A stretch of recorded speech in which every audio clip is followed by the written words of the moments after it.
প্রিয়জনের সাথে ঈদ করতে সড়ক পথে পদ্মা সেতু পার হয়ে বাড়ি ফিরছেন দক্ষিণাঞ্চলের মানুষ। পদ্মা সেতু এলাকায় আছেন সহকর্মী নিবিড় সাহা, যুক্ত হচ্ছেন আমাদের সঙ্গে।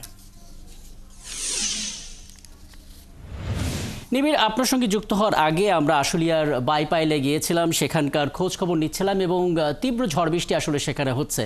পদ্মা সেতু এলাকায় আসলে আবহাওয়াটা কেমন? কারণ বৈরী আবহাওয়ায় বৃষ্টি হলে গাড়ির যানজটে প্রবল যানজটে পড়ার একটা সম্ভাবনা থাকে। কাজে আবহাওয়ার খবরটা একটু জানাবেন। পাশাপাশি টোল প্লাজার চিত্রটা কেমন দেখছেন, সেখানে কোনো যানজট আছে কিনা? আর পদ্মা সেতু তো আসলে রীতিমতো রেকর্ড তৈরি করে ফেলছে টোল আদায়ে, সেই হিসেবে টোল আদায়ের অঙ্কটা যদি আপনি জেনে থাকেন আমাদেরকে জানাবেন নিবিড়।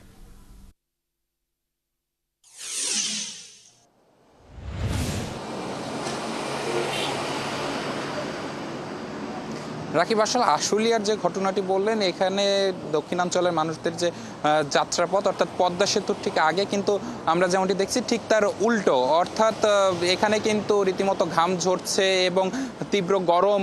যারা দক্ষিণাঞ্চলের বিভিন্ন জেলায় নারীর টানে বাড়ি ফিরছেন তারা কিন্তু আসলে এই গরমের কারণে বেশ ভোগান্তির শিকার হচ্ছেন এবং বিশেষ করে শিশু এবং বৃদ্ধরা। একটু দেখাই যে আসলে সকাল থেকে আমি এই মাওয়া প্রান্তে আছি এবং মাওয়া প্রান্তে কিন্তু সকালে কিছুটা চাপ ছিল, তবে সময় যাওয়ার সাথে সাথে কিন্তু চাপ বেশ কমে যায় এবং এখন দুপুরের পর থেকে কিন্তু আসলে যে চাপ সেটি কিন্তু আবারও একটু খানিকটা বেড়েছে।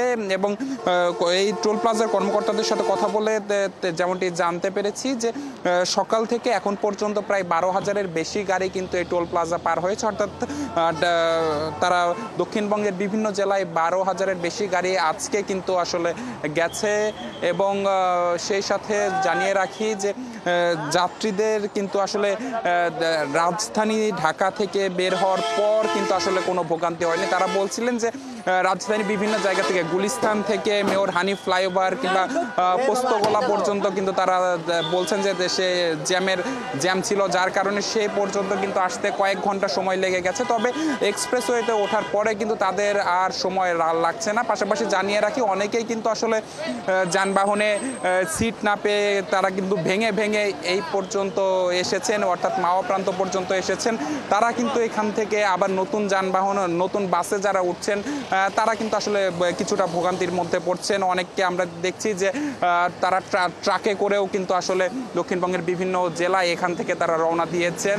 তারা বলছেন যে কোনো মূল্যে আজকে বাড়িতে পৌঁছাতে হবে, কেননা বাড়িতে পরিবারের সদস্যরা অপেক্ষা করছে, তাদের সাথে আগামীকাল ঈদ উদযাপন করতে হবে। তার জন্য তারা আসলে যে সড়ক পথের যে ভোগান্তি সেটিকে আসলে কিন্তু তেমন ভোগান্তি হিসেবেই দেখছে না। তারা বলছেন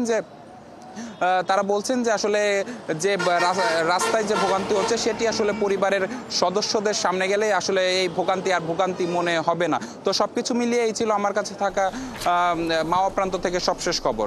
অনেক ধন্যবাদ ফারজানা। নিশ্চয়ই পরবর্তীতে আবারও আপনার সঙ্গে কথা হবে নতুন কোনো টার্মিনাল নিয়ে, এবং আপডেট তো আমরা দর্শকদেরকে জানিয়ে দিতে পারবো আপনার মাধ্যমে। সহকর্মী ফারজানা আক্তার আমাদের সঙ্গে যুক্ত হয়েছিলেন মহাখালী বাস টার্মিনাল থেকে।